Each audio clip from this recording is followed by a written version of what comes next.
Welcome and greetings from the Arctic Circle, Utqiagvik, or Barrow, Alaska. How did I get here, you ask? Well, that was quite a journey. Yes, on June 30th, I woke up in Santiago de Compostela. I went to the airport and checked in for 3 flights. Well, that was the first miracle. See, I could only check into 1 flight, and the agent, while muttering it was fatal and impossible, somehow managed to check my bag and check me all the way through to Anchorage. So I headed off, like all people would, from Santiago, Spain to Zurich, Switzerland.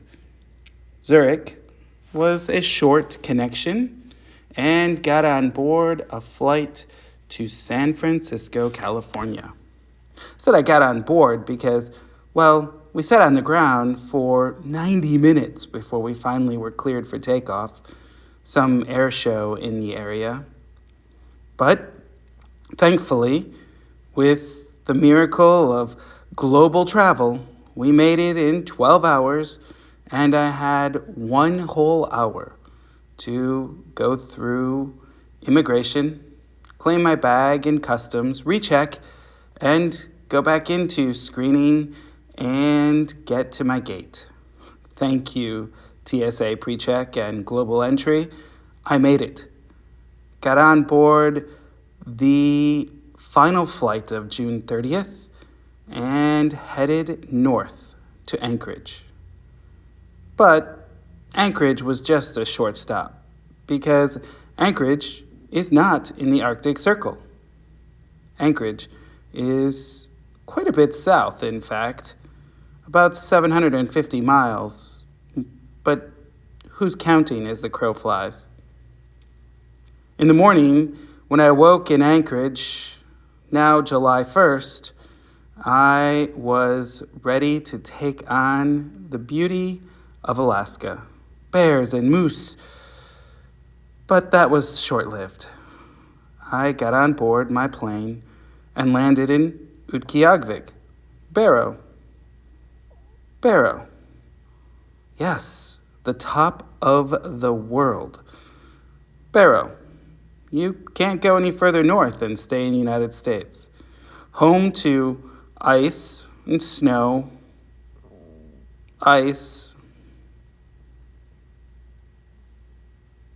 Parkas, that's beachwear. More on that later. Whalebone arches. Ice. A little more ice. Oh, and some more.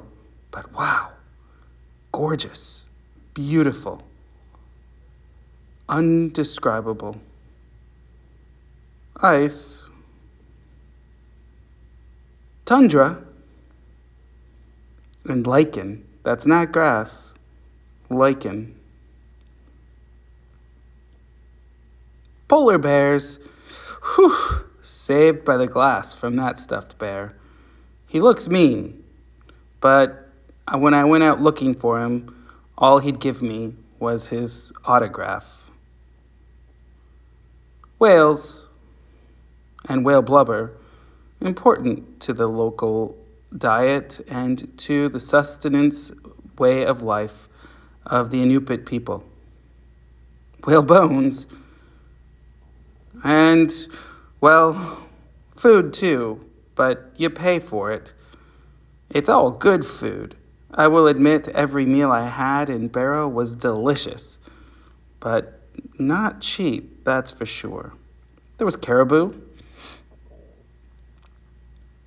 More caribou and chicken and ham.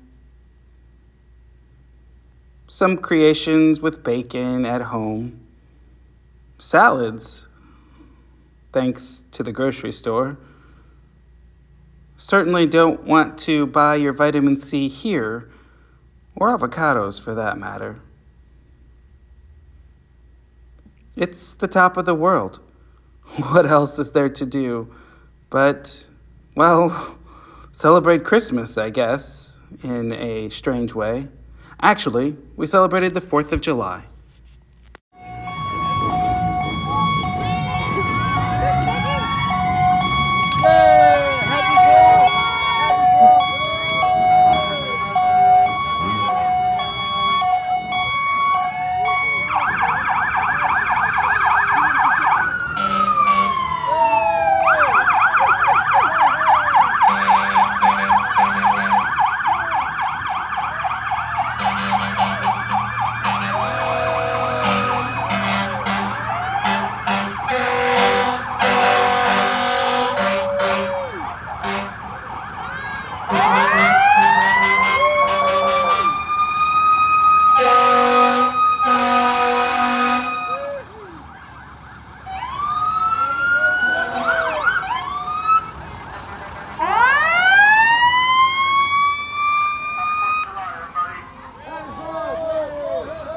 And there we are.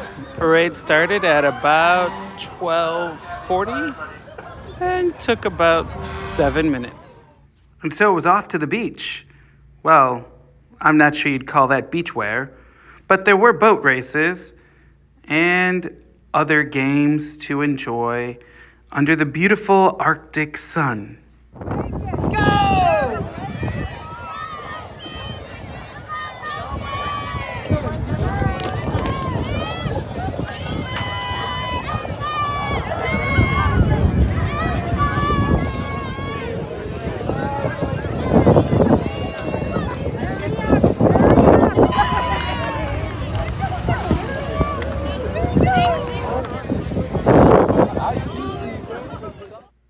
There were just a few creatures at the seacoast, and no fireworks because the sun never went down.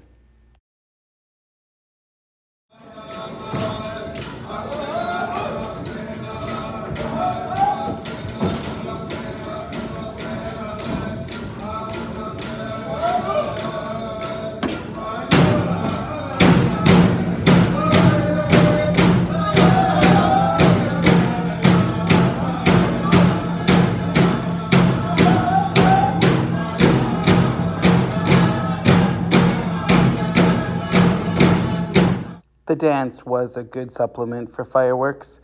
And later in the week, well, guess what?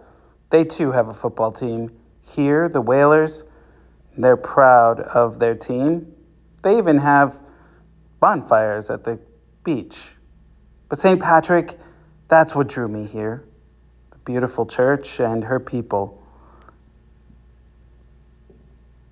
This is the space they worship in.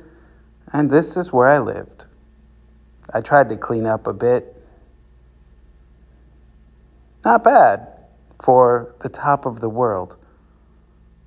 But it's the people. I'll miss them dearly, even though I was only here a brief period of time, one summer day, perhaps they might say. Remember that white priest from Michigan?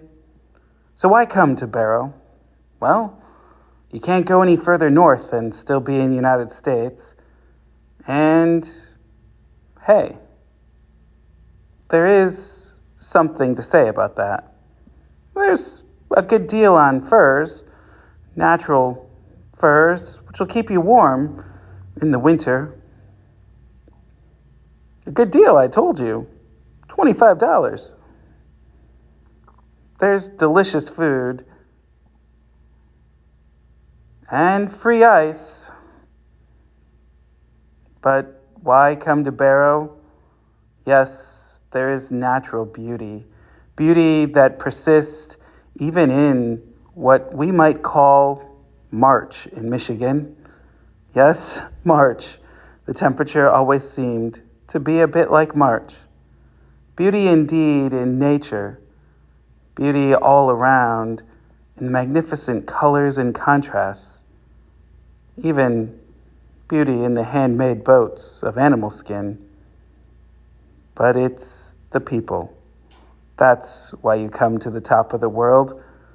Because, well, everyone wants to come stand here on top of the world, where there's lots of ice, a few polar bears, some whales, but more than that, beautiful people who live here, who pray here, who worship the Lord, and who are our brothers and sisters. Next stop, a bit further south,